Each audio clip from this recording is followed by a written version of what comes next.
Palimos po. Palimos. Anak, okay ka lang ba dyan? Tiis-tiis lang muna anak ha. Palimos. Palimos po. Sir.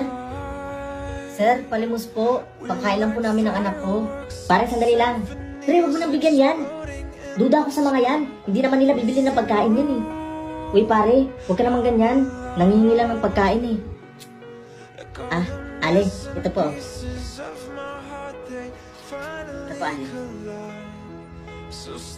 Wow, thank you po sir. May pangkain na po kami ng anak ko.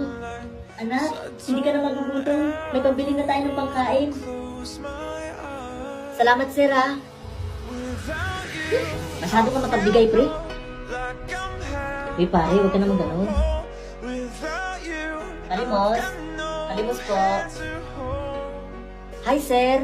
Ano ba yun na naman siya? Sir, pwede po ba ulit makahingi kahit barya lang po? Pre, di ba kakabigay mo lang dyan kagahapon? Tapos bibigyan mo na naman? Masasana yan, pre. Ano bang pakialam mo, pre? Eh, gusto kong tumulong eh. Kung gusto mo, tumulong ka din. Hindi yung ang dami mong sinasabi. Sus!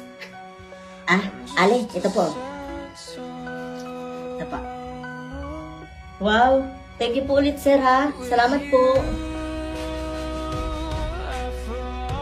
Pre, sandali lang, ha? May bibilin lang ako. Ah, sige, pre.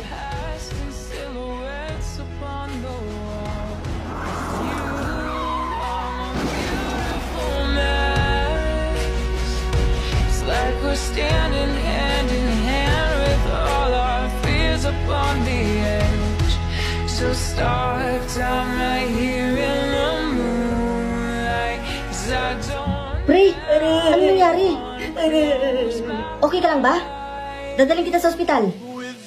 Huwag na pre, magastos dun. Sir, tutulong po ako para may pang-hospital po kayo. Kahit konting halaga lang po ito. Huwag na po, Ali. Mas kailangan niyo po yan ang anak niyo. Ali, okay lang po. Huwag na po.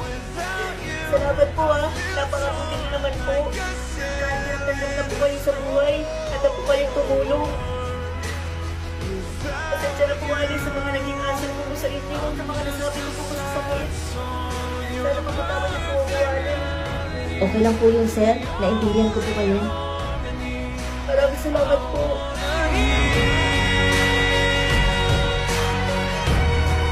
Sige pre, dadali na kita sa ospital ha. Sige pre.